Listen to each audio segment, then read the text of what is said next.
Takže testovanie pončatky. Momentálne platforma sa hýbe.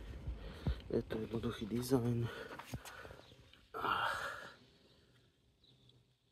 Krokový motor poháňa riadeľ, alebo ako sa to volá, ktorý otáča potom vrchnú časť platformy. Tu máme ESP32 a Easy Driver, ktorý vlastne poháňa ten motor. No a skúsim to ešte. Tá platforma má takú fičúrku. Skúsim, že by to bolo vidno. Že s týmto pinom ju viem resetovať. Hop.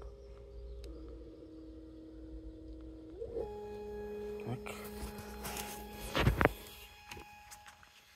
Teraz vlastne ide do pôvodnej polohy. Teraz vidno, že ide, že sa hýbe.